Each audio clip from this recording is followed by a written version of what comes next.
Ladies and gentlemen, kings and queens, visionaries and revolutionaries, welcome back to another electrifying episode of Respectfully Ebony and Destiny. We don't just talk about it here, we are about it. This is where substance matters. And tonight, we bring you a voice straight from the heartbeat of Harlem, New York. A force of nature, a thought leader, an innovator, a man who walks in his purpose and lets the ancestors speak through him. You might call him a motivational speaker, an artist, a boxer, a revolutionary. But when he speaks, he's more than that. From his mouth to God's ears, he's the answer to the prayers of our ancestors. Yeah, she just did that, y'all. So we did it at the end. So, you know what I mean? You know what I'm saying? You know what I mean? We did it at the end. You know what I'm saying? So, you feel me? You know what I mean? So, she forgot. No, we're going to clip it in. We're going to put it in. You got to keep all that. See, like, that's what I'm talking about. Keep that part, too, because that's what my brand is about. Yeah, keep authenticity. Yeah, I love it. Yeah, you keep it sturdy. So, if you're looking for the spark that ignites the fire, if you're searching for the message that moves mountains, if you're ready for the unapologetic truth that empowers and inspires, buckle up because Harlem's own smart guy is in the building. Let the combos begin, Smart. How we are had the you? whole conversation. Okay. You just did that just now. My dreams This is a Player Carson production, sponsored by My dreams is vivid. Enjoy. Ladies and gentlemen, Yes. we are back in the building. Yes, and we have our special guest in the building. So excited. Welcome back to Respectfully. I am Ebony Nicole. And I am Destiny, and together we are Respectfully Ebony and Destiny. This is the Elevated Mindset with the Smart Guy. Thank you for gracing your presence here. Oh, no, thank you for having me. You guys were extremely patient. I was later than the motherfucker. But we appreciate you even, doing this. Again, we are in the beginning stages of our podcast. And you didn't say no. You said, I'm there. And so we appreciate you from the bottom of our heart. You could be anywhere else, and you're here with us. So we appreciate you. Your family, man. And, so that's what it's about, right? Like, entry level, right? This media shit is changing, is shifting, right? Jewish people, so-called Jewish people, had a long run in terms of, media, right? And podcast is actually empowering us in a way that if we scale correctly, we'll be able to now have media monopolies that can rival the so-called Jews, the HBOs, the Showtimes, the Viacoms, the Vivindis. That's so true. I always say that to Des, like, these podcasters are really giving us a voice to get it out there. Like, I see you on multiple podcasts. The King and I know podcast. Exactly. That's what we called you, the King of the Podcast. And I can imagine how many lives that you've touched through, just your motivational speaking and encouraging. So it's a blessing. Our voices need to get out. We need more of this. Yeah, and it's time. I mean, you got to think it's been over 400 years of us being in the Holocaust, right? And, we've been in these invisible gas chambers, right? And we've been suffocating. We've been dying. We've been getting buried alive, burnt, shot, mass murdered, whatever, right? So it is finally that informational era, and then now we're using the information era as a catalyst for the application era. Now we're going to be applying all the information, all the wisdom, all the strategies that our ancestors prayed for. You know what I mean? So yeah.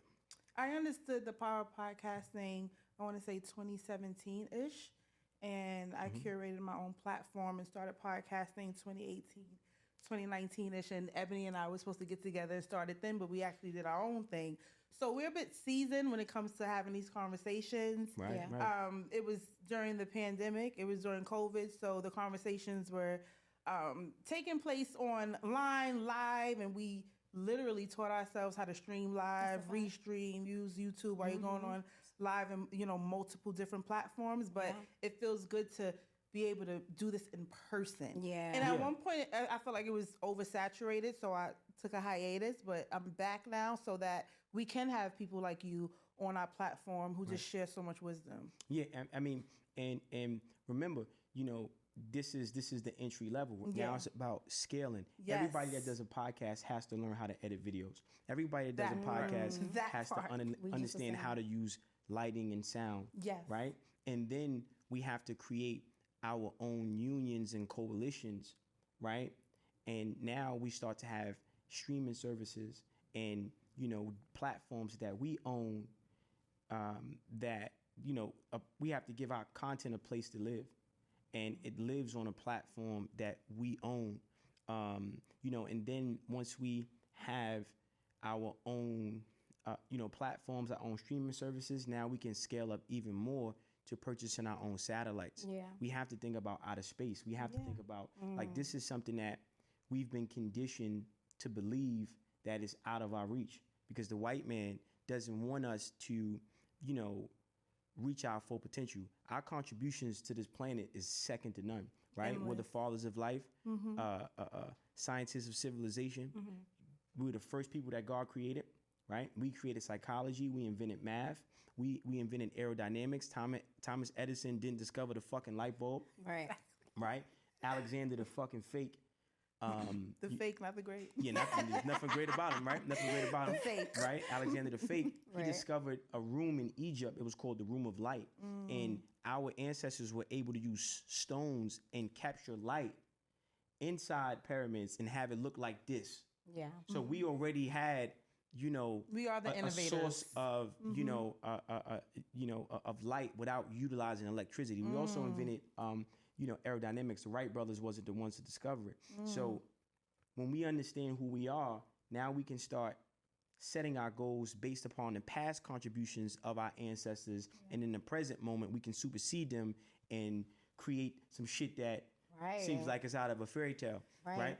That's what I love about you, though. Like, I've been looking at your podcasts when we, you decided to come on the podcast, and you just be thinking, your brain is like, you just think You beyond. absorb so much. Like, you make, and I'm sitting there like, I gotta step up my game.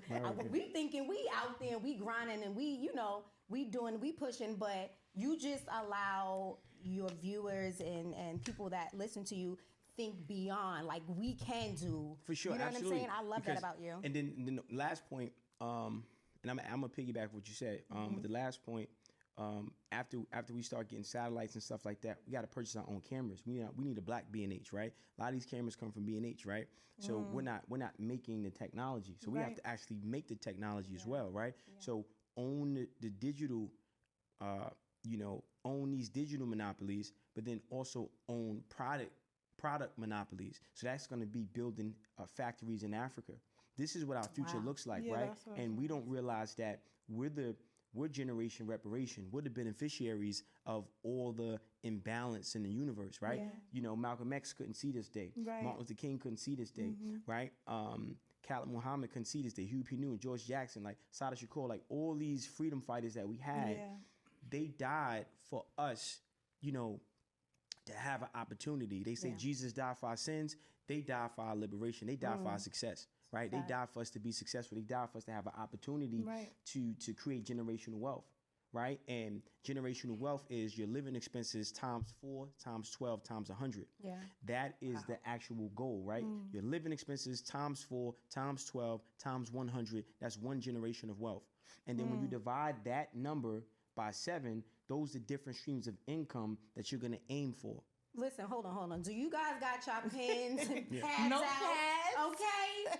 Because I took a few notes. Oh yeah, we got to go. like this. We got to go to black card. I'm starting cooking. This will be an entire educational class. Yeah. Nobody said elevated mind. Just said about elevated. That's a fact. Yeah, ain't no staircases today. The motherfucking staircase. Pissing on the staircase. No, ain't no staircase today. That's it. So what we like to do, and thank you for those gems, what we like to do is say a quick prayer also to set the stage and create a safe space.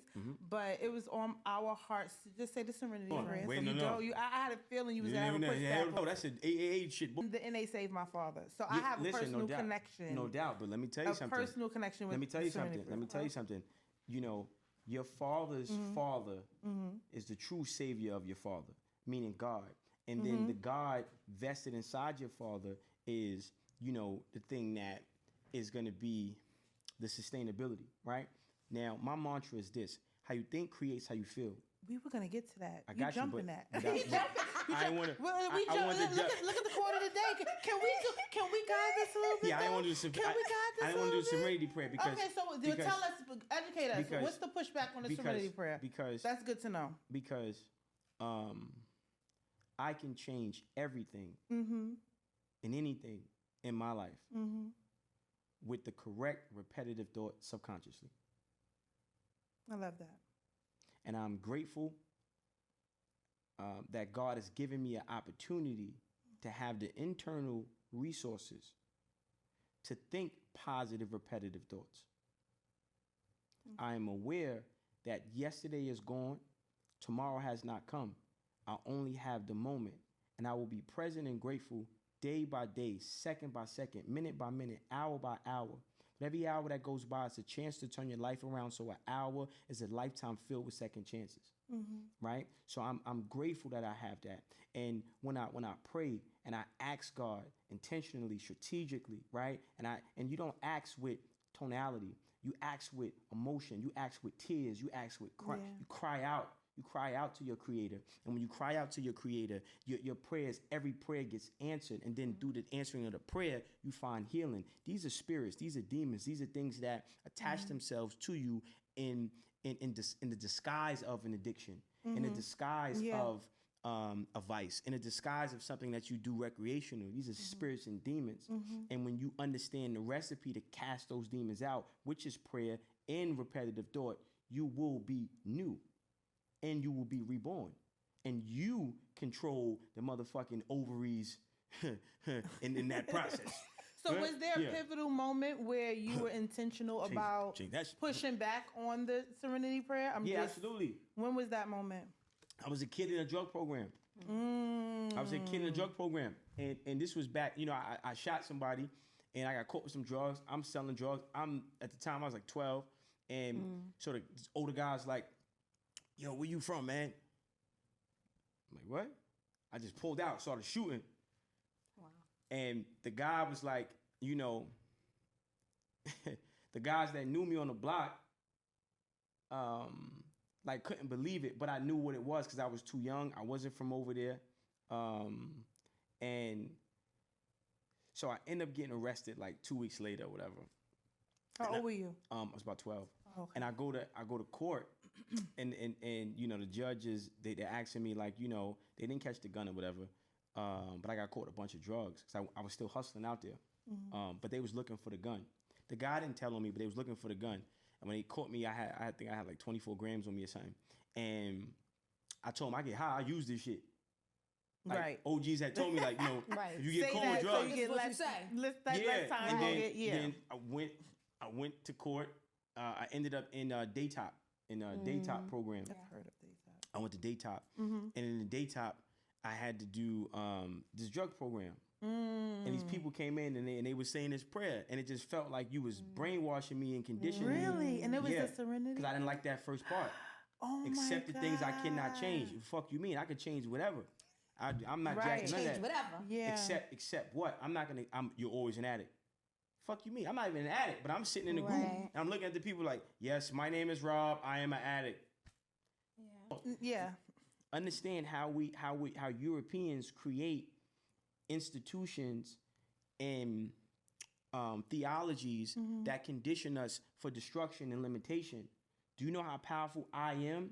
I am. This affirmation, yeah. Right. Yeah. So everything that you add on to I am becomes what? Added on to you. Right. That's scripture. So once you say I am an addict, you just manifested that shit. I am free.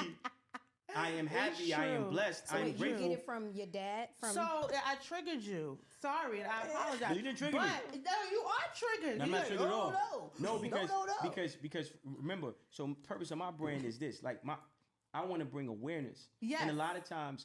And I want us to have conversations. A lot of times, because it's habitual, we accept it to be true because this is habitual, right? And we don't really look at what we're saying, right? So when I hear something, my mother was a drug addict. I didn't have my father. And so as a kid, I was outside early. So I had to learn how to read adults and I'm listening keenly. Oh, I ain't what? Back the fuck up. So when I hear that, it's almost like it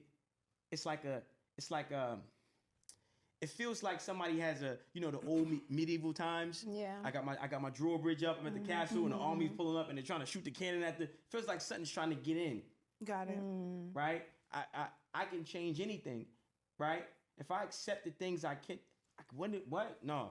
So yeah, No. I understand. Sorry. So here's now that you put it in that perspective, that's insightful. But to your point, to answer your question, my father, he delves into the crack era, and luckily he was able to recover from it. And my mother found Christianity. She found her faith, and that's how she recovered.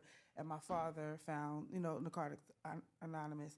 And, he was just always present in my life. He's like, I'm a daddy's girl. He was my role model, and he never went backwards in regard. He never digressed when it came to like going back into the street or using drugs again. So when I would go to the NA meetings and he would get up to Smart's point and say, I'm Tony and I'm an addict. At that age, I really didn't internalize it or say, hey, well, is he affirming? All I seen was my father being the father that I know, the provider, the protector, someone who loved me, someone who took care of the home, was able to put me through Catholic school my entire life, just someone who I admired. So I didn't look at it as a negative aspect, but I see what I do. Everything is. You also got to remember around that time when your father was young, the nation of Islam, right? Elijah Muhammad was getting brothers over crack, and it wasn't I am an addict. It was teaching them who they were, gods, and teaching our women who they were, who they are, goddesses, right? So, and again, you have fun. Well, Elijah Muhammad came a bit before my father's era. My father. No. But what I'm saying is there's if you do your due diligence, there's proof of what I'm saying in terms of like, I don't have to, go that route or accept that to defeat addiction and the better. But that's why I just gave the example that my mom, right? She took another route. Yeah, you know what I mean? Like everyone takes different routes to get to the same destination. And the only reason why I didn't see it as a negative thing, and maybe it's good that I did, bring it out to have this conversation because I'm learning. Yeah, you know what I mean? But again, so that's why I say it's important because sometimes we're conditioned and we grow up. Right. And we have that. We become, there's defense mechanisms created by the things that we take on that's familiar, right? Yeah. So we don't look at Geppetto, we look at Pinocchio. Right? And Geppetto is the owner of Pinocchio, is the creator, right?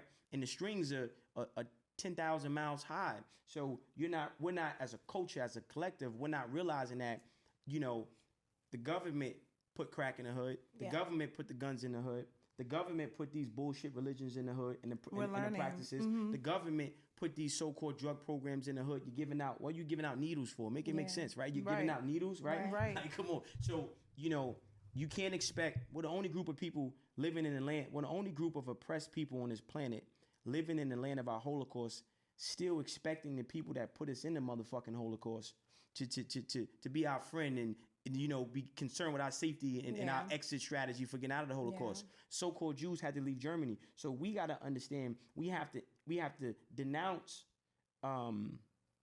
these institutions, and we have to create our own institutions. We have to separate from the teachings of our oppressor, our colonizers, because they don't have our best interests at heart, never, and they never will. And that's okay, right? Because my faith is not in man, my faith is in God, and my faith is in what God has instilled in me, right? And it's a fire that will burn forever, right? So it's not necessarily a trigger, it's just like a, wait a minute, because I know my reaches, right? And there's somebody who's going to watch this and do their due diligence and say, well, why did I say I am an addict? No, I am sober. Right. But also to do my due diligence, when I actually researched the Serenity Prayer. The Serenity Prayer was actually created by someone who has nothing to do with Narcotics Anonymous. Look at that. No, but you saying Each one teach Just one. let it go. Let it go. They adapted Just let it the go. prayer, but it wasn't for addicts. You know what I mean? Yeah. So and you can Google that too. There you go. So, There you go. but we gonna move What's on. the next card? We gonna move on. That's We right. gonna move on because I like this. Yeah, This is she's what- like, I'm this gonna is hold what I on. Let me like. hold on to this motherfucking card. We got like 30 more cards to go. You want to still play? Yeah, girl.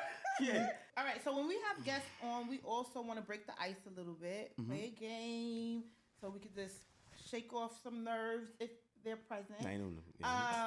And you're not nervous? Nah, never. You good? Okay, I'm a little angst. Yeah, I'm a little angst. Nah, don't worry. So let's get into it. I'm gonna ask you a few questions, and I'm gonna give you a few options, and you just choose the best answer. Okay. Yep. All right. So after you stop and drop, what should you do next? Roll, put your hands up, shut them down, open up shop, or hand over your license and registration. Shut them down, hold on, shop. Oh, that's how it works. You know what I'm saying? Shop them and walk. Shut them down, open up shop. That's a fact. Okay. If Young Metro don't trust you, what might Future do? Call the police, beat you, fight you, or shoot you? Hop the turnstile. Option E. Metro card. You know what's crazy? Do you know the answer, Ebony, to that? No, I really don't. I'm like, if Young Metro don't trust you. Yeah. All right, next. What might mama tell you before going into any store? Don't touch nothing, don't ask for nothing, don't look at nothing, or all of the above? All of the above. All of the above, baby. Come on. What's the most liable to get you cussed out at the cookout? Mess up the potato salad. Not bringing no food. Right. Fuck you doing Taking your liquor that you brought. You know what I'm saying? You ain't man, who the fuck is his cousin of the cousin? It's always that friend of the friend. Right. You know what I'm saying? Like, Renege during spades. Don't bring anything. It's C, or walk in and not I'm trying to speak. tell you. It's C. everybody Don't renege- bring anything. Everybody renege on spades, man. That If was you know, what you know. they say, renege If you know, on you know. spades. We trying to win the game, man. Fuck that. It's me versus it's me or you. It ain't gonna be me, man. How many books you got? 45. You know, I'm cutting on everything. And what does Beyonce carry in her bag? A bat, pepper spray, a slap for Jay-Z, or hot sauce? You know this You ad. better know this You one. know No. this ad. What she carry in her bag? She said, what she said? All right, so what does Beyonce carry in her bag? A bat, pepper spray, a slap for Jay-Z, or hot sauce? I got my bag swag. Michelle's lip gloss. I'm done. Michelle's lip gloss. Hot Her sauce. hot Don't do sauce. that. Oh, okay. She takes a hot I got sauce hot- everywhere. I got hot Maybe sauce the in strainer my order from bag. Latoya Luckett? Swag. Ooh. You raw. Okay, I don't know. Dead wrong. Okay. Dead wrong. Who claims they had the greatest comeback? Oh, this is funny. SZA, Rihanna, Soulja Boy, or Tyga? Who had the greatest comeback? SZA. Congestion prices. I'm done. It's back. Who is it? I don't know. Like, Taxes, they making America IRS again. right. All That's the a way fact, in. though. Shit. All right, last question would be, you and me will always be tight. You and me will always be tight. Look good, old friends. Like and always stay right. That sound like pussy. Family every single day and That night. sound like pussy. Yeah, It sound right. like pussy. Right. You and me will always be tight. Okay, so you gotta be tight. You know what I'm saying? Shout out to the females that got walls. No, I'm not doing War this game. with you. War game. War game. Some of you motherfuckers out there. He said, keep it right my- and Some of you tight, baby. motherfuckers out there. He said, keep it right and tight, Yeah. Some baby. motherfuckers out there is like a library in the hood. I've never heard that. Yeah, I know. Yeah. Library That's in the a hood. first. Yeah. Uh-huh. Well, Ebony, let's get into it because we didn't even get to cordially introduce you. Let's get into it, Ebony. Yes. Yes. So I am Ebony Nicole. Look at you, girl. All I right. am the, you play too much. I am the operator and owner of Ebony's Banana Pudding. I have a bakery. Oh, yeah, okay. And, She got a little freaky side to it, too. I can tell you. She got whips and chains in the back. You got to watch them motherfucking quiet ones, the glasses, you know what I'm saying? Stop. You know what I mean? And I also, Guard your Gucci, nigga. Classy and demure. also a distributor for Herbalife, What else you and I'm a distribute? wellness, and Yeah. I'm a What did you wellness call and I'm it? a fitness coach as well. Yeah, your fitness coach. You see, Yes, so that, Yeah. Oh, and yeah, I see but you do your fitness, your and boxing. you box. That's why we're gonna definitely talk about the health sure. and fitness. Yeah, I mean, yeah, health is, health is important, right? You know, a lot of people, and rest in peace to Irv Gotti, right? Yes. Right? Like, it's like, we got to be mindful that there's a nutritional war going on as well, I just said that. right? And So true. and they're putting all these chemicals in the food, also in the marijuana. There's synthetic crack in marijuana, there's synthetic crystal meth in the marijuana.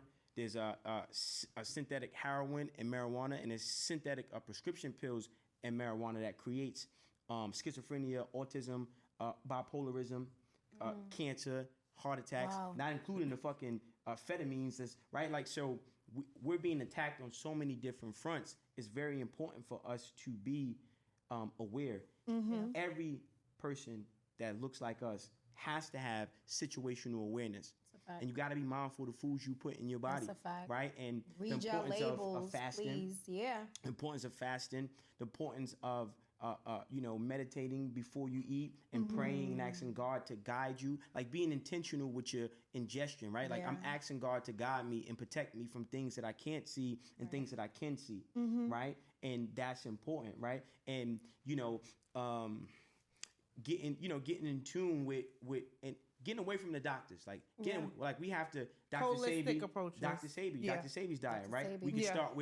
start with doing the 3-day juice fast and eating eating a activated charcoal pill and an aloe leaf. You should be like during that fast, an activated charcoal pill and an aloe leaf. That helps your body remove the mucus out of it.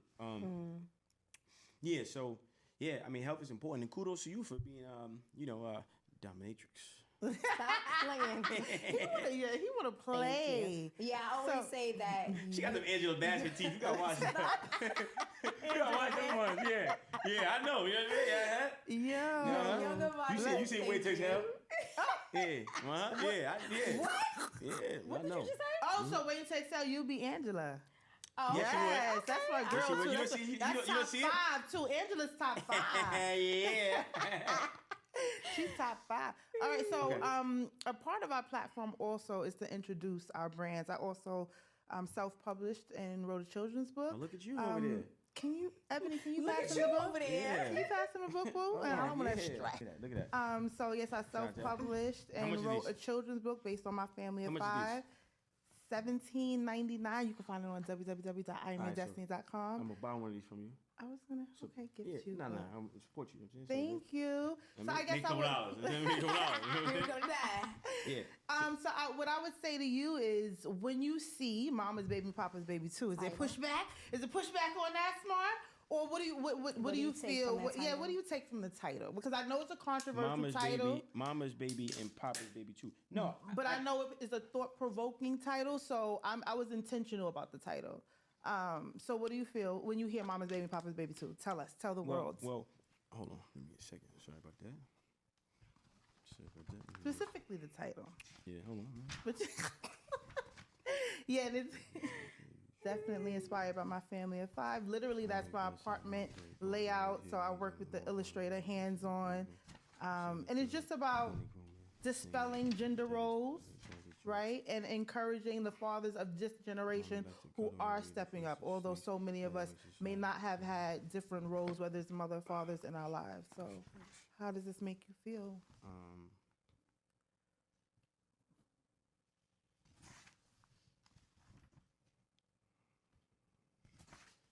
I think Thank you for looking through it also. Thank you for taking the time to look through it.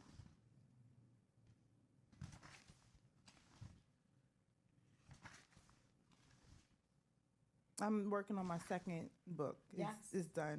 Oh, it's done. Yeah, I feel like this was like Yeah, a taster teaser, but so. I think you shouldn't. I would double back down on this book, right? And you can use, you got Book Baby, right? Book Baby, They're really good because they offer like a drop shipping service kind of a program where where you can like Book Baby. Yeah, bookbaby.com, right? Okay. And I think That's good to know. it's so important to redefine the gender roles. Yes. And the black man has to be the head of the household. Yes. And the black woman has to be supportive of that. She has to be submissive. So I think with this book, it gives you an opportunity to give a guideline for parenting, but also relationships, right? Like a black woman cannot raise a child by herself. Right. She can just maintain a child. So you need both masculine and need the feminine help. energy. I need the help. You need both masculine and feminine energy working in the home, right? And then you need to show the man in the book, yes, being domesticated, but being out producing, right? So I like the aspect of him, with the broom and all that, but I want to see him bringing home the bacon, and I want to see the mother in the home cooking the bacon and being a nurturer, right? And the woman's role is wisdom and balance, and it's so important to have that advanced philosophy in these type of books because a child's learning curve is the shortest between the ages of 0 to 7, right? So, I think this is phenomenal, but I would revisit it and pour more into it. So right? a double downing meaning a part 2, like and create the series. Yeah. Because instead of having a series you watch on Netflix, this series can play out. Yeah. And you can show the whole process, and now you have the kids as infants being they're getting parented, bigger, they're bigger now. and then they're growing, right? And you're dealing with teenagers, and then you're showcasing the personal relationship between the mom and the dad. The man is a protector, provider, maintainer, sustainer. There's multiple forms of provision that a man brings to a relationship. Most women are only aware of the money aspect, but they're not aware of how to inform that brother on how to get the money aspect. Right? Now, as a woman, your role is wisdom. So you're informing that man. You're informing that man to go to God. I, as a man, I'm going to God, and God is going to give me provision. And then through that provision, I'm able to provide for my family. So I think, and then you have the thing where you have the church, you have the religious center, but I think it's imperative to show him praying and asking God for provision. And then being intentional and then showing that the answer to the prayer comes in the form of provision, and then it blesses and empowers him to be the head of the household. Well, I have a publishing company, so you ready to publish your book? Listen, hold on. You ready to publish your children's let me finish. book? Let's get and to then it. The second aspect, hold on. That's like word. The book. That's and then, word. That's why we here. I got you. And then the second aspect, you're showing them having conversations, right? Yeah. And putting to rest this negative feeling black women get when they hear the word submissive. Submission means to be in agreement. I don't think it should be negative. Yeah. But it is. Yeah. But black women should understand what submission means. You have to be in agreement. Yeah. You have to be in agreement, right? So you got an opportunity to showcase that in a book, right? Like she's out with her homegirls, and we know we know women are a different woman when they're with their friends versus with their man, right? So we are? Yeah. Ebony? Yeah. We are? Yeah. Yeah. Yeah. I think so. Yeah. Yeah, of course. Yeah. It'll shock the shit out of motherfuckers. If you know, you know. But I think showing that aspect, showing that girls, you can even have a book where, she's going on a girls trip and they're talking about relationships, and that gives you that thing, right? To have that conversational piece. And then she's like, well, no, man, I listen to my man. I'm in agreement. Really? What does that mean? And then she's breaking it down. And then then she goes into the 3 phases of love, right? First phase of love is informative. Remember, the black woman's role is wisdom and balance. Yeah. Your first phase of love is informative. You're informing your man. You're informing your man that, hey, yes, you're the provider, but you got to go to God. And you're steering him in the right direction. He has to be in the center. You're Of steering him everything. in the right direction because he's been conditioned to go in the wrong direction. And that direction meaning looking for the woman to do for him what God is going to do for him so he could do for the woman. So that first phase of love has to be informative. Then the second phase of love has to be unconditional, right? You have to tap that's into so your hard. empathy. You have Yeah. to tap into your understanding. You have to tap into your patience. Yeah. You have to tap into your healing power. The Black woman has healing powers, right? And that through that unconditional love, that allows him to go through the time of preparation, the time of identifying the proper way to approach God, the proper way to have a conversation with God. Now he's learning how to actually pray and how to separate from what he's been told prayer Right. is, right? And your love, your unconditional love, right? And love is the most powerful thing. And then the last phase of love is tough love, which is accountability. The problem is Black women are conditioned to lead with that first, and it should be last. And I think with Mama's Baby and Papa's Baby too, I think it's so powerful because it's showing that we both have equity in this life that we created. And without me, without you, without us, we don't. This life is not here.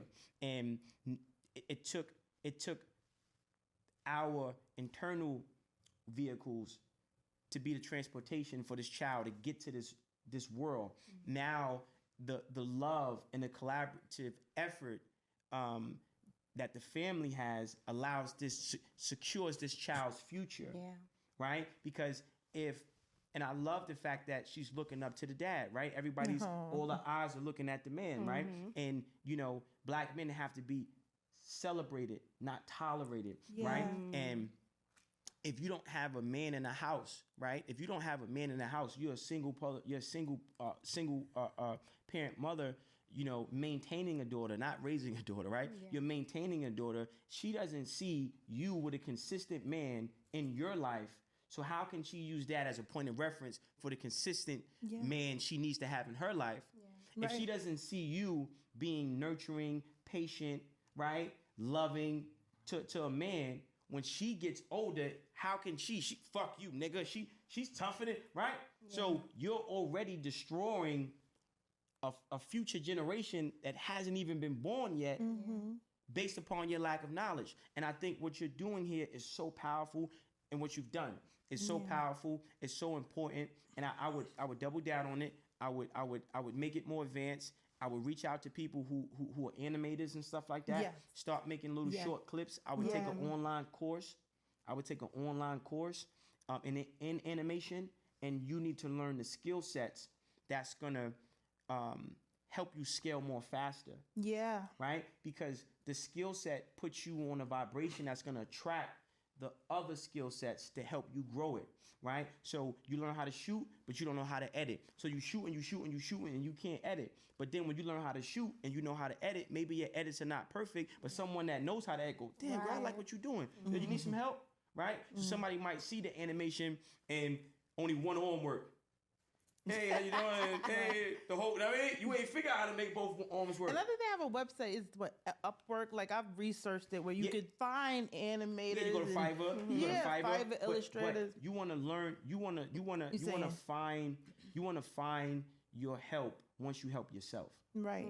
Right. You want to find your help once you help yourself, because once you help yourself, you're creating a vibration. Yeah. That's gonna attract the. Have you visited my page? Yeah, for sure. I do all the editing, by the way. Just saying. Right, there you go. I'm hearing you. We here. Yeah, but what I'm saying is, but it's not just for you, but it's for people that's watching, everyone. right? Yes. Because what happens is we don't understand. We get discouraged. We don't understand the process of asking. We don't understand the process of searching. Searching, remember, asking is not tonality. Asking is action. You act with your actions. That's why they say faith without work is dead, right? Yeah. So you're going to find the people to help you take this to the next level because you're taking your skill acquisition to the next level. You're acquiring more skills. You're getting better at these things. You're not getting discouraged. It doesn't have to be perfect. You do all the editing, so learn how to animate the shit and then put out the first episode. Part. Right? He basically said, No, you it's put true. in the work. No, but we just had when we had Sade here, almost Sade skincare. You keep building. You keep building. You keep building until it's built. Right? Because every no will eventually turn into yes. Yeah. Right? So you keep building, you keep building, you keep tweaking it, you keep tweaking it. And I'm gonna sit there and I'm gonna learn. Yeah.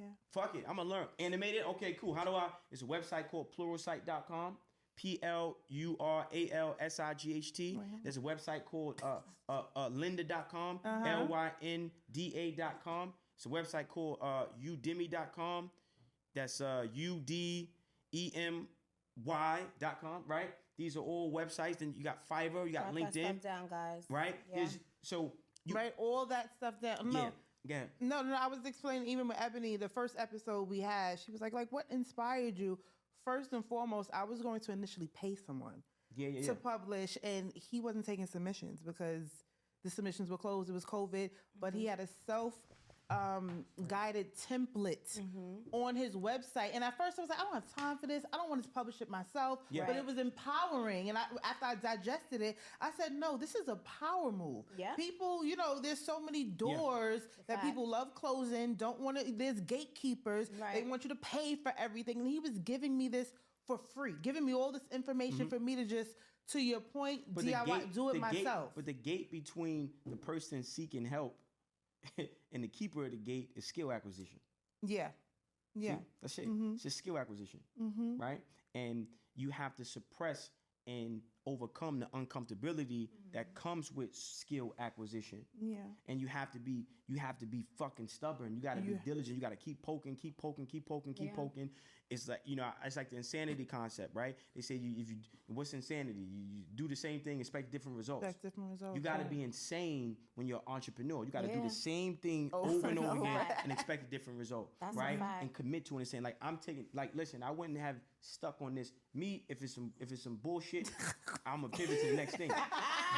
That's a fact. No. This is what I'm saying is this is powerful, and a lot of times we don't realize it's unfinished business.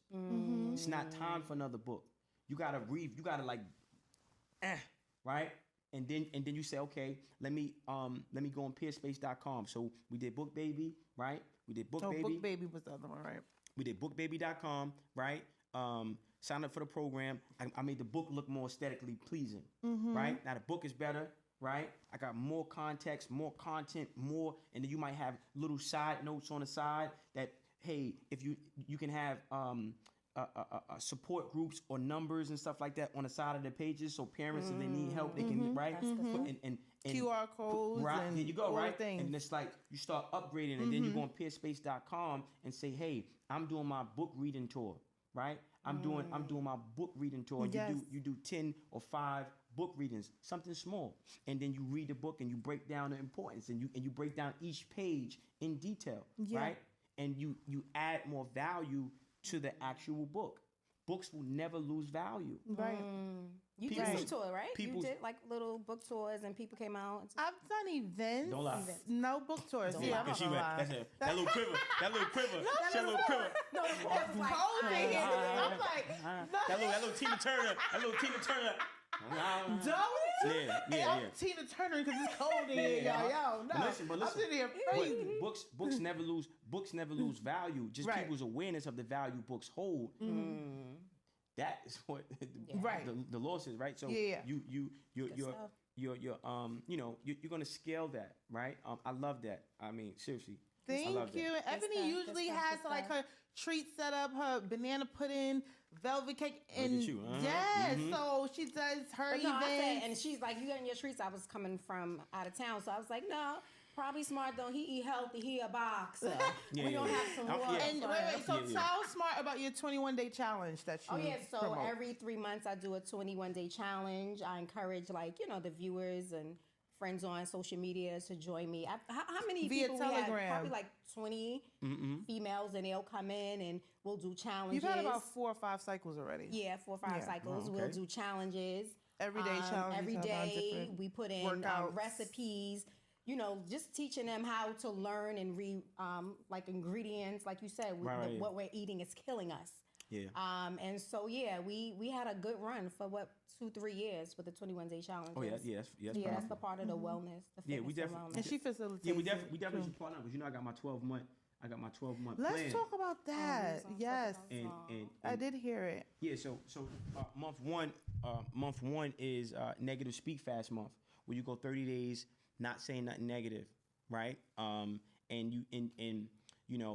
you're mindful of not saying nothing negative or not letting somebody say something negative to you, and then having those affirmations and reinforcing it. So every 20 minutes, you'll be saying, "I am happy. I am blessed. I am protected. I am blessed. I am on the right path. I am enough. I am enough. I am enough." Then when you get one negative thought, replace it with 100 positive thoughts. And that's what the negative speak fast month is about. Then the next thing is, which the month we're on now, which is Black Portfolio Month. And we'll get into that because that's the delis, right? Black Portfolio Month. Then after that is Black Contribution Month. We have to have America is not, it's not a home, it's a hotel, it's a place of business, right? And if we don't have a vested interest in America, if we don't contribute, like we don't have fashion mills, we don't have cement, we don't produce glass, we don't have we don't produce nothing here in America. Yeah. So there's no conversational piece or leverage we have because we don't have a vested interest other than consumption, right? Yeah. So Black Contribution Month would be us taking our disposable dollars, investing in charities, other cultures, finding things that actually make America better. It's a contribution, so we can start having proof that we contribute, right? That's this month? No, that's next month. Next month. And I would then, love to be a part of that. After Black Contribution Month is Holistic Health Month, where you go 30 days, juice fasting, dieting, right? Like right now, I'm on a 18-day juice fast, right? Okay. Wow. So, dieting, not eating no carbs, tapping into more of Dr. Sebi's teaching and stuff like that. And the thing that you're doing too, right? Yeah. I think it's fusible. Then after Holistic Health Month, Barter System Month, right? People talk about congestion prices, right? Hey, we all work downtown and none of us got a car. This motherfucker got a car, don't got a job. Hey, check it. Hey. Right. Everybody, we gonna give you $10. Exactly. Give us a ride. That'll be a job. That'll be a job for the boss. Right. And and so Barter System Month is us, exchanging goods and services amongst our neighbors and our communities. After Barter System Month, it's a Trip to Africa Month. Going to Africa is as easy as going to Vegas. You're going back, right? When we going to Africa? Yeah, that's it's the 7th month. Oh, we going to Africa? Pardon, that's still my bad. We going to Africa? Yeah. Have you been to Africa? Yeah. Okay. Okay. So trip to Africa month.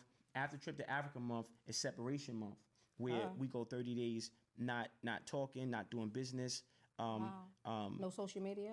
No. Oh, okay. Separation Month is from every other culture. From every other culture. Gotcha. So if you got somebody that's Chinese in your block, you always say what's up to you. You say, "Hey, Jackie Chan, I can't talk this month." Right? So Separation Month. Go. Right? But why that? Because we have to start learning the value of our cultural self-reliance and the value of us as we start to learn how to insulate, isolate, and boycott and stop consuming all these other cultures, products, and services. We'll start to see how powerful and resourceful we are. So I think having a month where we focus on separation, like we good on y'all for a month, right? Because people talk about boycotting, people talk about getting justice. Well, let's just unfucking plug. Right. Because when we were segregated, we thrived the most. We had the most black businesses, the most black banks, Black Wall Street, the Harlem Renaissance, everything when we were segregated.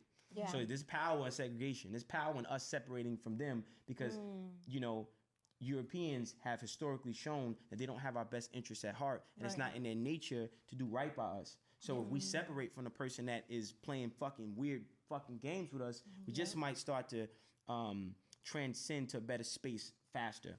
After Separation Month is Meditation Month. And, Black Portfolio Month, we're no longer, I'm going to really work hard for us to collectively stop using Black History Month and make it Black Portfolio Month. Why? Because while we're focusing on we'll focus on 2 men who were assassinated in slavery. That's essentially Black History Month. Right. Wow. Right? No disrespect to Malcolm and no disrespect to Martin, right? And our ancestors who had to deal with their Holocaust. But so after Separation Month is Meditation Month. And Meditation Month, we focus on meditation and motion, right? So it's like playing a game. Close your eyes. I'm gonna count to 5. When I count to 5, I want you to open my eyes and tell me the first thing you see that's blue. 1, 2, 3, 4, 5. All right, there you go, right? So what that is what that is something called, because you see what you look for, right? There's something called reticular activational systems, RAS, right? Close your eyes. I'm gonna count to 5. When I count to 5, I want you to tell me the first word that pops up in your mind when I ask you what it's gonna take for you to become financially free. 1, 2, 3, 4, 5. Discipline. Right? So now you start to program your subconscious mind to look for what you're telling it to look for. And then now you're activating your neuromelanin and you're searching for that. You're searching for those avenues. You're searching for those routes. You're searching for those resources, right? And then now we need to start collectively having a month for meditation and meditation in motion where we're only looking for things that make us better as a collective, entrepreneurs, whatever, right? And meditation is fucking the way. It's the way. Right? So after Meditation Month, we have Self-Defense Month, where a month where we're focusing on boxing, martial arts, jiu-jitsu, marksmanship, how to use a firearm, how to deal with an aggressive police officer in a traffic stop, right? Like we have to start practicing and learning the same way you go to the DMV and learn how to parallel park. You gotta learn how to motherfucking get away from this fucking clan member disguised as a pig, disguised as a civil servant. Okay. So Self-Defense Month, and then after Self-Defense Month, we're gonna have Homeless Month, where we focus on our homeless and doing right, feeding the homeless. And for that whole month, we're focusing on giving never diminishes, it only increases. So we'll start to see, like, in the Bible, on the beach, he had the basket of fish, right? He had, what I mean? He had the Red Lobster box on the beach, and he's like, "Yo, Jesus, man, hey, I don't know, we gonna feed all these folks." Right. He like, "My son, in multitude, just grab the lobster," right? And he goes in the box, and he reaches out the box, and it just keeps getting multiplied and multiplied and multiplied, because giving never diminishes; it always increases. So I think us having a Homeless Month, where we focus on catering to the homeless, is not only gonna create good karma, but it's also gonna make us create more abundance for ourselves. Sowing your seeds, yeah. In the 2 more months after Homeless Month, there's a Book Month. Bam. right? Book Month, right? This is important, right? I mean, because certain books, changed my life, and I know it's gonna change our people's lives, right? Like, this is running joke that Black people don't like to read, right? No, it's not true. The truth is, they don't put shit in the books that help us succeed and relate to us and relevant, right? Yeah. So I know when I read Think and Grow Rich, when I read We're All Doing Time by Bo Lozov, when I read Change Your Game Plan by Randy Kurtz, even when I read Rich Dad Poor Dad, right, by Robert Kiyosaki, even when I read Shakespeare, Socrates, like all these things, like all these different type of books, man. When I read Sigmund Freud, when I read John Locke, I mean, it just kind of like really like changed my perspective, right? And I think having a month where we focus on books that are relevant to our plight and our needs and our wants, that is just what needs to be done. And lastly is Natural Hair Month. Natural hair? Natural Hair Month. Yeah. Luckily, I got a good strand, baby. Yeah. No, listen. Because what I'm saying is we have to get our women and our men more comfortable with themselves. The reason why our hair is coarse because it's alive. Your hair is alive. Like, you understand? Like, do you understand what you have, right? And when you look at Europeans, their hair is dead. That's why it lays fucking flat, right? And when the sun hits the top of the head, it goes down the curl, takes out all the toxic stuff from the sun, and you get all the nutrients and power from the sun and from the fucking universe. So I think having a month where we're going natural, it's just gonna put us on a higher vibration. I love natural. Yeah. Okay. I feel like as Black women, we've always loved our kinky hair and our thick hair because it's so versatile. We could do anything with Right. our hair and make it look good. And then if you want to amplify the look, amplify a look that's your look. Yeah. Right? You want your hair, you want the white woman's European scalp, right? Yeah. And you've been conditioned that is beauty when it's not. You're putting something on your head dead versus something that's alive. So if you want to wear weave, why not wear weave that's locks or braids? Yeah. Or if you want to wear wig, why not have a wig that's an afro? You look at a white bitch walking the block with some dreadlocks and a right-on t-shirt, you're gonna be like, yo, shorty, what crack pipe you been sucking on? Well, can I add to that? Yeah, for also, sure. my mom being born in 1960 and being raised in the 70s. She got all the numbers I down. have photos of her with beautiful. You trying to be funny?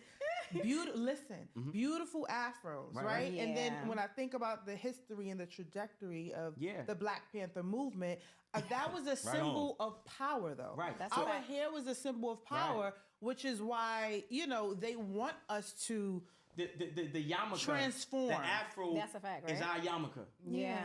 The afro is Yes, our yarmulke. yes. So when you see these Hasidic Jews walking around the neighborhood and collectively looking the same, that's what we were able to do. yeah. And then That's we the were, word. Sorry, assimilation is what I was thinking. Yeah, for sure, We for sure. we had to eventually assimilate because they were that represented fear. It was fear, Yeah. like the fist, the hair, everything, the clothes. And we grew up feeling like we didn't love our hair. It was nappy. It was, too coarse. But And that's what I'm saying. And During nobody that told you- era, we you loved never our heard- hair. You was But in the beautiful with your 70s, hair we like that, loved our hair. That's but my nobody point. told you your hair was alive. Yeah. Nobody told you your hair was alive. Nobody said, yo, this shit is alive. That's why it stands up. Right. Nobody told you your hair defies gravity. Right. Your hair defies gravity. Think about that. Oh, I Yeah. love that. And we Like- look at it as I a love that. but It the way you defies said, like, gravity. dang. I've never heard what? that. Make me wear my natural So what happens is But we too. what happens is natural thing. when we have that we change the programming, right? Yeah. And because we're conditioned, But I think we're changing. even homosexuality, slowly. right? People talk about homosexuality, right? Oh, the kid is born. No child is born gay. It's learned behavior. And what happens is we don't realize that through classical conditioning, media companies are able to condition a child at those influential stages between the ages of 0 to 7, and they put it in subliminal messaging in the Disney commercials. That's why Teletubbies got fucking canceled, right? In the SpongeBob, right? You start seeing these things, right? So you're conditioning the child to be a way that is not their actual nature, right? If homosexuality was the right way, nobody would fucking be here. Okay? So I think it's just the truth, right? We'll be plants talking. Right? You'll be a rose. I'll be a lily. You'll be a fucking orchid. We'll be But that's another reason why we love your We love your message because you're bold. Like stuff that people are afraid to talk about. And specifically, even your journey during, when you was in prison. Yeah. I even when I hit you up, I was like, listen, I'm a product of mass incarceration. So I felt connected to your message. And I appreciate you for just being so bold and being transparent. Because we're part of a system that's designed to destroy us, and we're born into this destructive system. And there's plans to send us to prison. There's plans to send us to the strip club. There's plans to send us to the graveyard. Right? There's plans to send us to the there's a what is it called? I'm gonna look this up real quick. It's called Street Gang Terrorism Act, right? And this is an act that Trump is pushing, right? Everybody's pushing this, where you're able to get 20 years to life for crimes committed as a gang member. Wow. Right? Sounds like the Reagan era reinvented. So we now, our brothers that wear rags have to start converting their organizations into actual organizations and fraternities, right? And making it like pledging and like a Zeta, or right? Like we have to start to understand and be aware. So that's why I'm so on it, because I love my people, right? I love us, and I love the opportunity that God has afforded us. Yeah. And I'm just speaking on it and letting as many of us know what we can actually do. Ebony has some great questions for you. Ebony, you want to start? Yeah, just a few. Okay, for sure. Segment is called "Get It Off My Chest." Okay. Just learning a little bit about girl. Yeah. Mr. Smart. Yeah. Because you always on the go. You doing this, and doing that. So I just want your fans, because you got a million fans out there. Family. Okay, family. Just learn a little bit about you. Okay. If you can describe yourself in 3 words, what would those 3 words be? 3 words.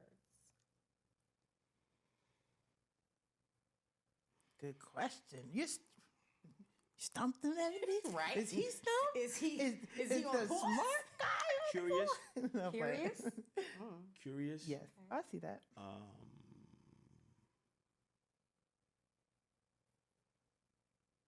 Ambitious.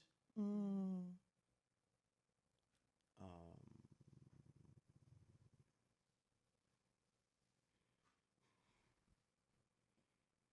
happy. That's good. What's one thing people assume about you that's wrong? I don't give a fuck. I'll be studying that shit, man. Because everybody's gonna have their, like, you don't define me, right? Like, you don't validate me. I don't need your approval. I'm not looking for what your opinion of. I don't give a fuck about that. Like, people, I think it's so much of that. Like, I don't care.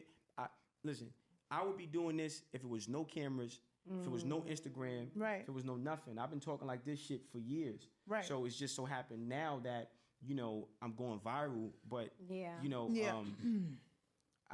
give a fuck about that. You know That's a grown man answer, y'all. And you can't, right? You can't. You got a purpose.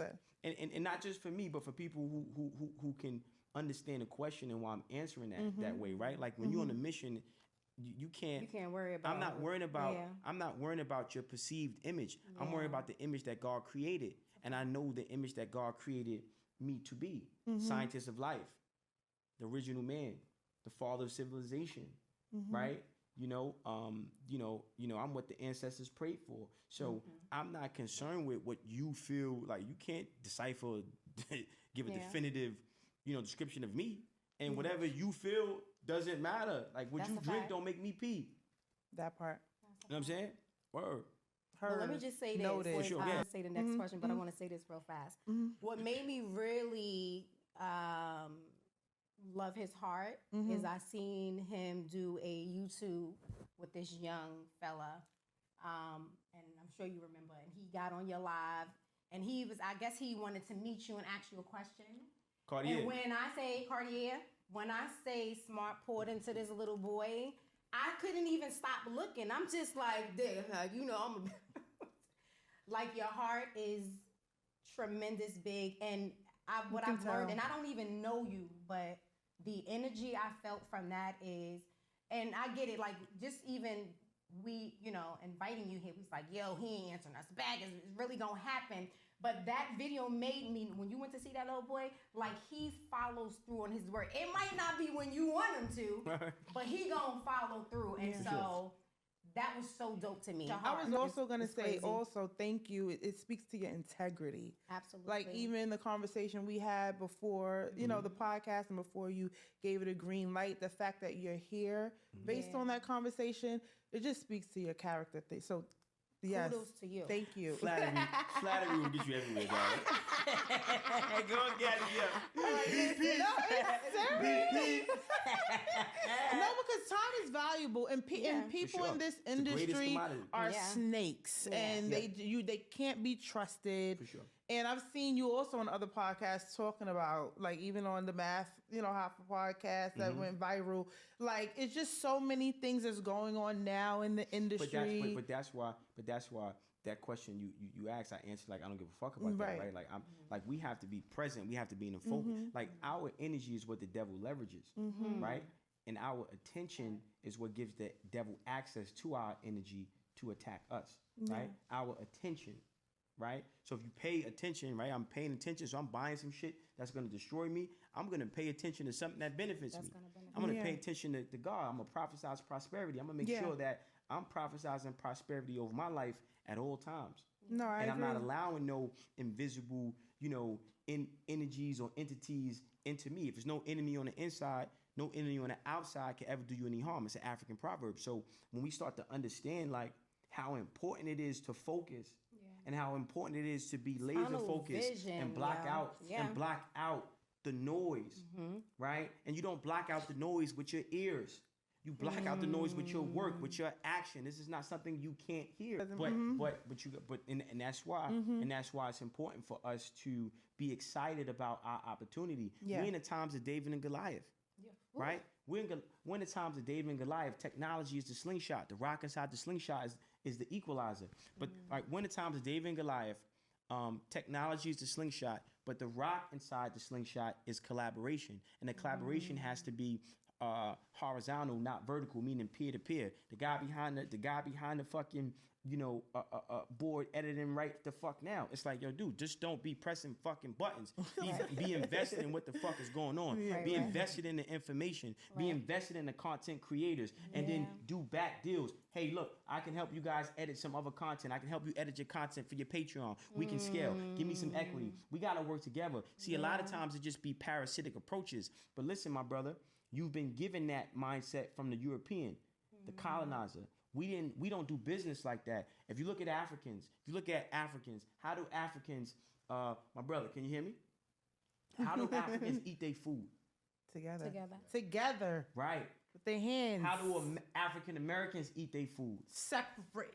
Oh, that's an analogy right there. So we've been conditioned. We've been conditioned that's an analogy to do business right there. in a separated way. Look. Being divisive, right? So what's easier to break a finger? Like this or like this? Hey, good people. I am Ebony. Hello, family, and I am Destiny, and together we are Respectfully Ebony and Destiny. Introducing Mama's Baby and Papa's Baby 2, the heartwarming family book that redefines what family and Black love represents. Say goodbye to Mama's Baby and Papa's Maybe, and welcome a celebration of equal accountability, responsibility, and togetherness. Get your copy today at unapogetically.com, and don't forget to leave 5 stars on Amazon. Respectfully, Destiny, the publisher and author of Mama's Baby and Papa's Baby 2, in the Google, Barnes & Nobles, or Amazon shop near you. Let your next move be your best move. I'm always taking these with me. I wanted to just go into the last question. We had some good ones, but what's the hardest lesson boxing has taught you outside the ring? That's a good question. Cause y'all, he boxed too. I think I've seen you all kind of outside of the the South. Oh, South Box? Yeah. Eric Kelly. I'm trying to find this picture for you. Hold on. Oh, 1 second. Yeah. I'm trying to find this picture for you. Oh, what the hell? Oh, hey, look. Who is this? It's me. No, it's not. Yeah, it is. What? Yeah, I was on a different type of timing. I was on a different type of timing. You look like a different person. I was. Like your face. I was. Where were you? I think I was Clinton. Damn. Wow. So finish your question and then we'll get into that. Yeah. So the Jesus. So Your body. So no, I mean I think boxing, you know, it showed me that, you know, persistence overcomes resistance, right? And I think one of the greatest lessons I got from boxing is every no will eventually turn to yes. The more you you work on this, the more you work on your jab, the more you work on your right hand, parry, catch, roll, like the more you working, you get better, right? And it always starts shitty. So it's this fucking pool of shit, right? Like you going in the boxing gym, right? You don't know shit, and the more you go, the better it gets. Right? You start stretching every day, start running, right? Even the importance of running, right? Like having to do road work, right? And starting off with just 15 minutes, because you hear the guys, yo, how many miles you ran today? I ran for the police. So, and then running 15 minutes, and then at a slow pace. right? I'm at Yankee Stadium, right? And the old guy is running. He's old white guy. He blowing it. He like, get the fuck off the road, man. I'm like, this man, right? And then I come back the next day, and the next day I get better, and I'm like, wow, okay, that's what life is like, right? And life is like a fight, right? Mm-hmm. And life is like, you're running a marathon, and you have to run a race before you run the actual race, right? This is what I got from boxing, right? Learning like, well, you run this race, right? And you train, you in shape, and you run, boom, mark and set, go, and you win. Yeah. And they hand out trophies, right? And you like, you just know, because you won, right? And you're supposed to get the first place trophy, and it goes to the person next to you. And you go, what? Yeah.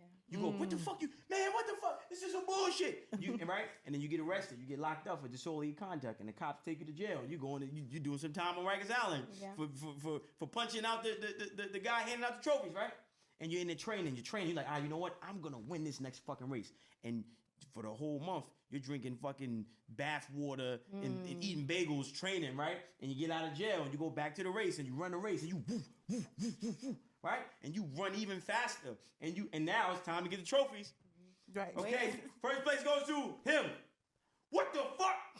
You go crazy. You snap, and then you take a switchblade and you stab the person. And you kill him. And as you're killing the person, they're dying, but they're smiling at you. They're looking at you, smiling, because it's really a demon. It's really a spirit. You go to jail. You got 25 years in jail. Yeah. Right? You got 25 years in jail, right? For murder, because you were wrongfully judged in the race that you ran and you won, right? And then now after 25 years, you're getting released from jail. You're like, man, fuck this shit. You ain't got a run left in your fucking body. And at the fucking gate of the prison, it's this fucking motherfucker that you can't even see. He got a fly ass outfit on, but you can't really make it out, right? And the light over this person's face is so bright, you can't, every time you look in a direction, your eyes just close. You want to open your eyes, but they close. You want to open your eyes, but they close. You can't even, you're like this. You're like, fuck is it? What you run? It's like, my son, you're going to run a race. I'm not running no motherfucking race. Race what? Right? Race what? You looking, but the voice sounds so calming and soothing. It's fucking weird to you, and you want to run the fucking race. You're like, damn, maybe I should. I ain't running. I did 25 fucking years for killing him up. And then you hear another motherfucker pull up. You know what I'm saying? And the new Lambo truck hop out. You know what I'm saying? With a bunch of fucking trophies. Hey, man, what you went to jail for? Running a race? What the fuck happened? Well, I ain't get a trophy. I got a bunch of trophies. You want these trophies? Listen, man, tell you what. Fuck what he's talking about. I'll give you a trophy. All you got to do is not run it. Don't ever run it again. I'll give you what you wanted. I'll give you the trophy. And you take it, you receive it. And when you get it, you just, even though you feel entitled to this trophy, it don't feel right because you didn't run a race for it. Come on, right? Don't make me run around this. You didn't run for it. So you don't feel any value. You don't feel like you own it. You don't feel like you earned it. You don't feel like you earned it, right? And then you like damn. And then you see the man that gave you the trophy and told you not to run the race, he didn't realize that by him giving you that trophy that you didn't earn, it made you reflect on the work that you put in. You really put in. And it gave you a new motivation. It gave you a new desire. It gave you a new fire. And you said, fuck that. It's been 25 years. What's another race? Sign me the fuck up. And then you run that race and you win and you get the trophy. Because God never denied you. He just delayed you. Right? Yeah. And it's delayed gratification. And that delayed gratification is the preparation. You better receive that message. You know what I'm saying? You better receive that delayed gratification is the preparation. So that's God preparing you so when you get the blessing, you can keep it. You can maintain it. You understand all the lessons. You're grateful for it. Right? And then you're telling people to be grateful for it. And it increases your faith in God and your patience in God. Right? And that's what kind of like, I learned from boxing, because it's like an analogy. I've been fighting my whole life trying to find my purpose. I've been fighting my whole life trying to figure out, like, what do you want me to do, God? Like my mother's not here. My mother molested me. I never knew my father. I'm going through all this. I'm in prison. I'm going through jail. I'm right and you know, I went to jail violent. I went to jail like, okay, I'm not getting fucked. I'm not getting raped. I'm not getting cut. I'm not doing no gay shit. I'm not jacking none of this shit. So the first motherfucker that say something to me, I'm gonna close my eyes and swing till he dead. And that was just my approach, right? And I had to kill or be killed. I had to become, you know, an animal to survive in that environment. And I got stabbed. When I got stabbed, I didn't tell on the person that stabbed me. So I ended up doing 30 days in Southport box for unreported injuries. Yeah. Right? And then when I got out of the box, they put me on the same fucking unit that the motherfucker stabbed me on as further punishment. I poked him the fuck up. And then I end up doing I got a year in the box. I got a new charge. And then I'm in the box. And I'm in a box inside the box, right? I'm in Southport box. And like, yo, I'm going crazy. I'm giving up. And that's why I say the devil beat me. I gave up. And, you know. And how old were you? Like 19. Okay. Like 19, you know what I'm saying? Wow. And you served 10 years? Flat. Just straight. Yeah. What was your sentence? What were you sentenced to? Attempt murder. And was the original sentence was 10 years, or was it more than that and you got out early? No. I copped out. I took a deal. I took what the prosecutor was giving me. Which was the 10 years? Yeah. Okay. So I had, in Southport box, I kind of like, I don't know, I just gave up. Like, it wasn't really, that was the end for me. So that's why I use that analogy of a person going to jail, because that's what happened to me. Like my whole life, I never wanted to be violent. I just was trying to survive. And I remember, you know, my mom's not being there, my family not being there. My mother had a pins worn on me, being in the system, like just trying to survive. And when I got to jail, it was like, I felt like God turned his back on me. And that was like, I was in a dark space. And God came to visit me in Southport box. Jesus. You know what I mean? And yo, because people be saying shit like this, they be lying. Like, when I say like God really, like, it was like weird. It was like God came to visit me in Southport box. You heard his voice, you seen like what was that like for you? It was like a feeling. It wasn't like a voice. It was more so like how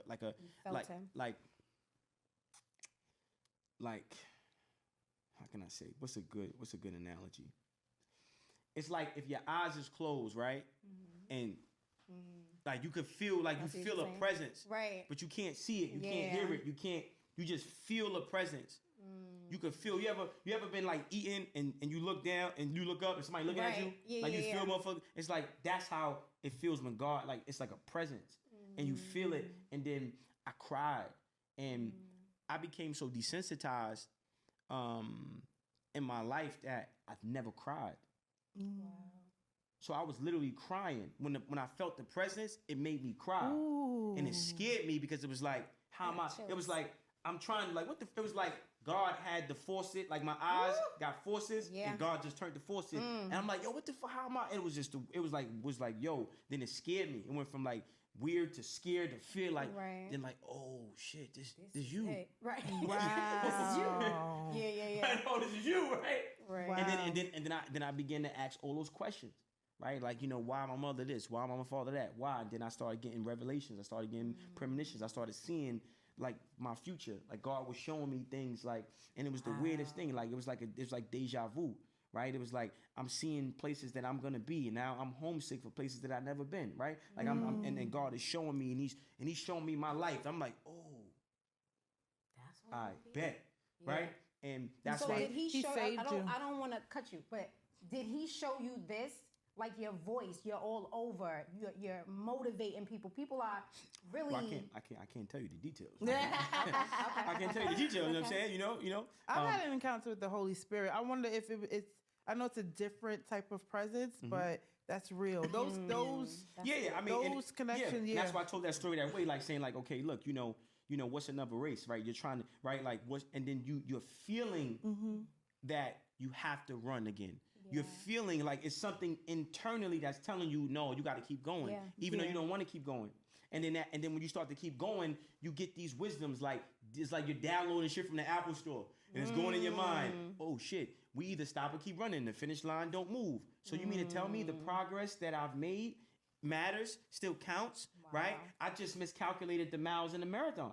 I didn't realize that shit I went through, that shit I've been through, it was still moving me forward. Yeah. Right? And God teaches his best lessons through pain. And God prepares his chosen ones with that pain. Right? Pain, like tremendous pain. Like you know that pain when you ever got your ass beat so bad you cry like right. Nothing came out. Right. Right? Like that type of pain. You know what I'm saying? Like pain. You know what I mean? And it's like unexplainable. Like you know what it's like? Yeah. Every other week you got a new man in the house. You got the nerve to point to him like he the man of the house. And they all want me to call him dad. They all want me to call him. I grew up confused. I got beats. I was black and blue. And you wonder why I'm in school acting a fool, cutting class, picking fight. I couldn't follow the free lunch won't cut it. I'm still hungry. I need food. Hooked up with Daryl, selling weed now, mama. I'm making moves. You put a pins woman out, left me in the system. Plus you ain't called back. That ain't love. What you call that? You ain't want a son, mama. Shit. Should have left me in that ball sack. Two sides to the story, but I ain't having it. Too many demons inside I got to battle with. Fuck whoever trying to play devil's advocate. Y'all don't understand how real this is. I was just a kid, 5, had to look my mama in the eye, half sleep, half high, and you wonder why I'm outside smoking weed, pistol in my pocket, throwing up gang signs. You a junkie, mama. How you want to demand respect? I guess you beat me because I look like the man that left. I spit an image of my daddy, huh? That's why you slap me? Can nothing please you? You ain't never happy. Straight A's on report cards getting ripped. Christmas, birthdays, I ain't get shit. Every man I see you with call you bitch. This is what I deal with? Yeah.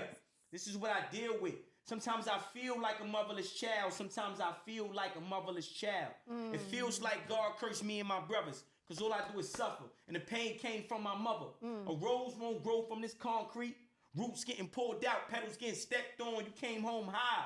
Beat me half to death. Said that I slept wrong. But it's bloody tampons. Empty bottles of liquor. Cracked barrels on the same bed I slept on. How the fuck could I sleep wrong? You got me laying on the bed I could barely even sleep on. Bottles on the floor, roaches on the wall. I got chills. I'm looking at the sky like, God, I deserve more, but God gave me this talent. All I wanted was love. Father wanted to fuck. Mother thought it was love. You know what I'm saying? So Smart. Come on.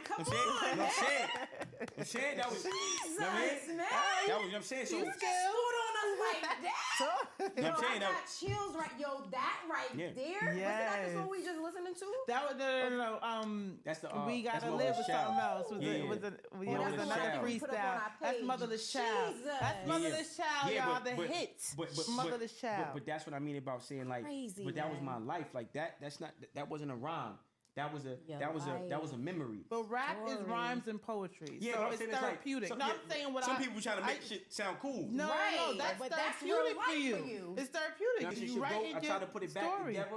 Remember that time you found that Glock in my lever? Your boyfriend used to cop from me. That's when I put 2 and 2 together, realized it was you using. Now my screws are loose forever. Devil got your soul. You probably gonna use forever. Hurts my heart, but I'm gone, mommy. You gonna lose me forever. Shit going wrong, but it's cool because I'm used to error. You got high. I made money off it. Who's using it better? Your addiction versus my greed. I thought I was foolishly clever.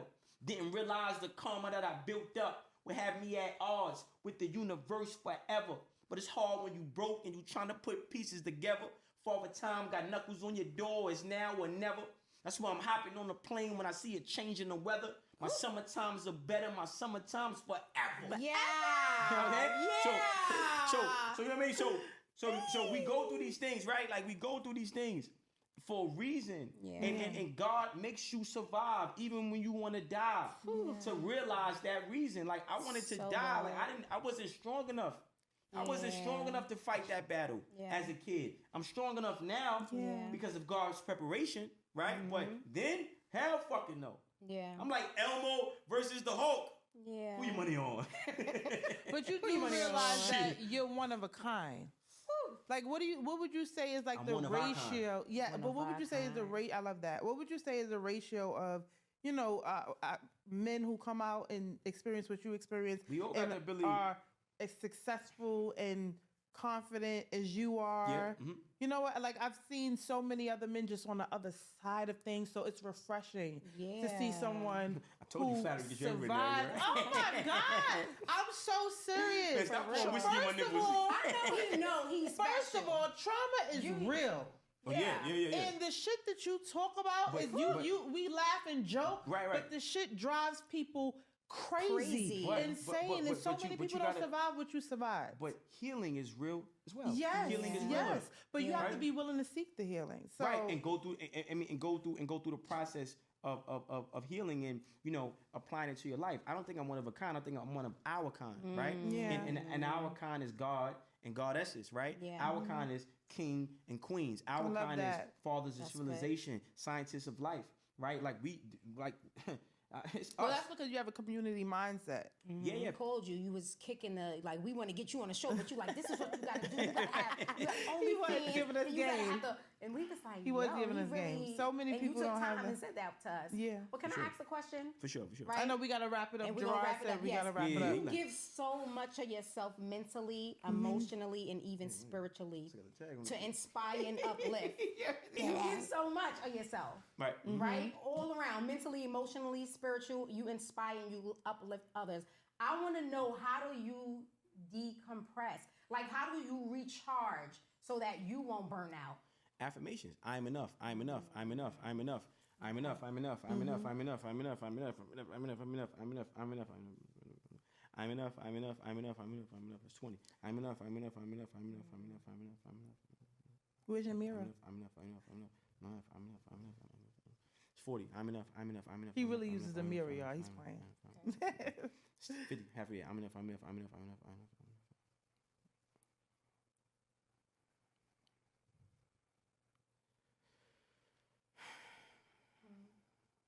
70. That breath be real. Yes. It's 80.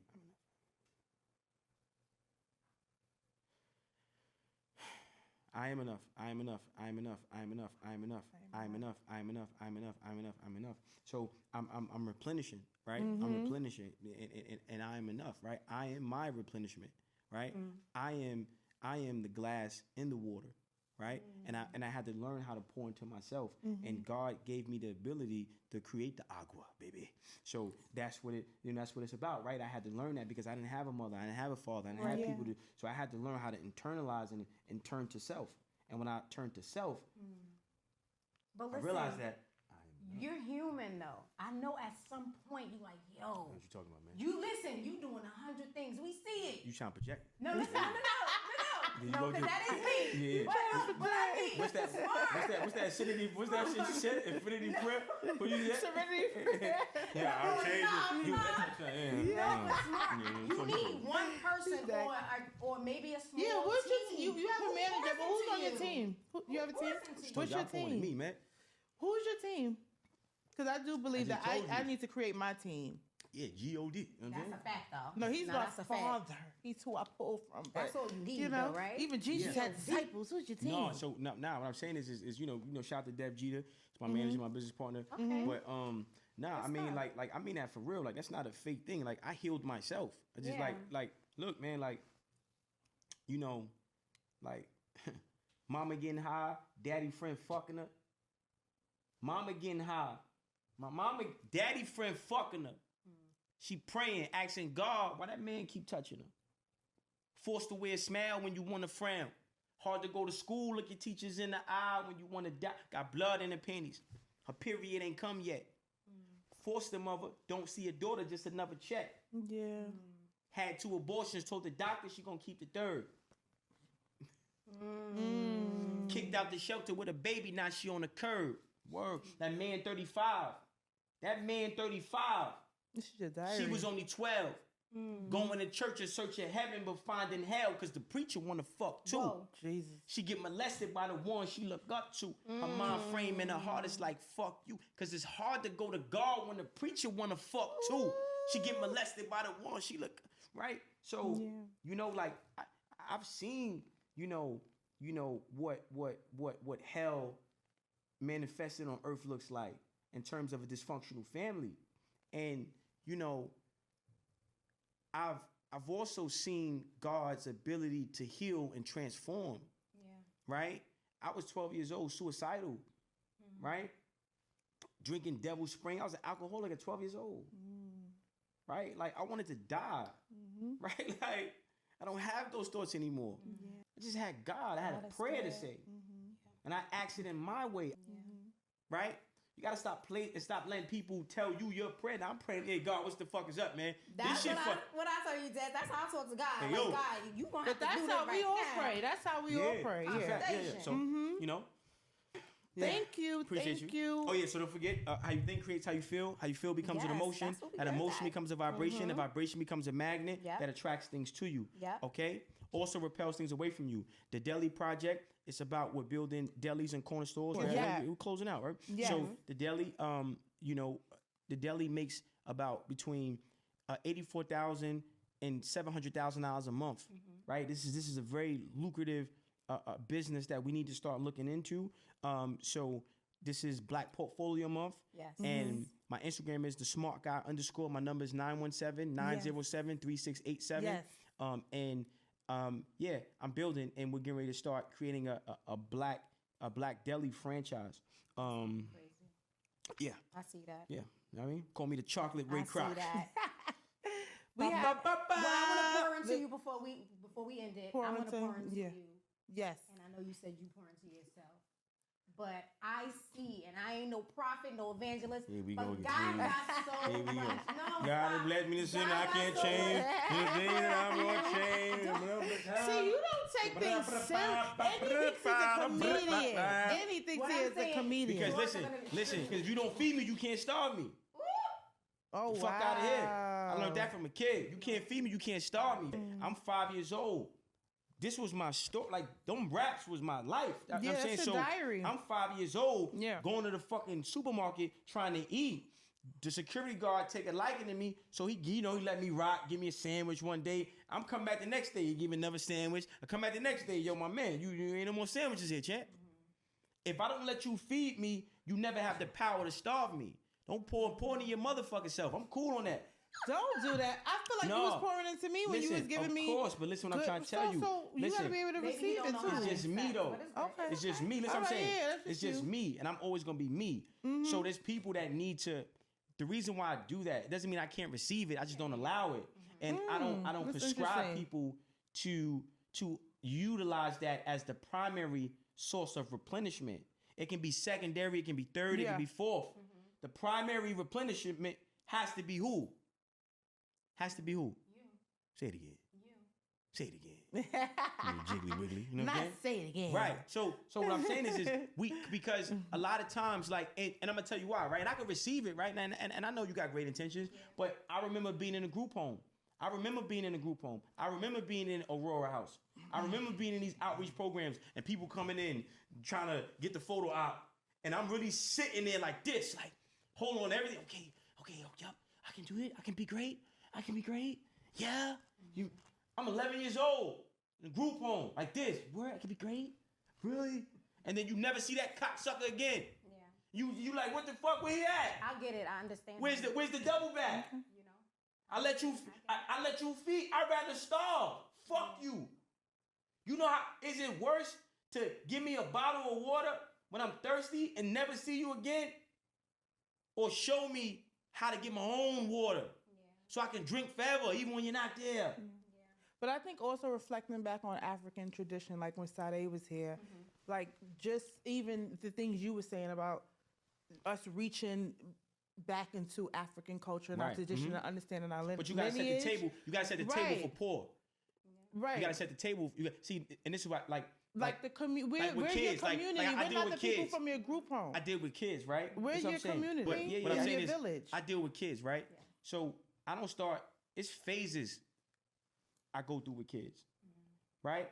I gotta consistently be in a life. Yeah. Yo, bro, what's up? How you doing? And I'm saying with Cartier, I'm I'm spacing out the interaction. You got to meet them where they at. You have to develop rapport. Yeah, it takes and time. build Who the fuck trust. is you? And build trust. Rapport where? Yeah. Yeah, so I want to basically, we have a segment that we close out by press. We say press play, pause, or stop. So what are you pressing play on, pausing, and stopping for 2025? You take it back to fucking tape deck, huh? You got radio. I got Yes. you know what I'm saying? I don't fucking know what I'm saying. It's an analogy though, so you smart. Yeah. You smart. Oh, okay. You got I it. mean, So press play, press pause, and stop on anything. Like even right One now, thing- you said, "Listen, I don't want people pouring, and we're gonna stop that." Like anything. We're gonna pause on the We're gonna pause on the pour. We're gonna pause on the yeah, you got one. We got the pause. You know what I'm saying? What's the play? So what you gonna play? Sade. Oh, Okay, I like that. Okay. Buffalo. I'm done. What's that one? Stop. What are you stopping? Giving a fuck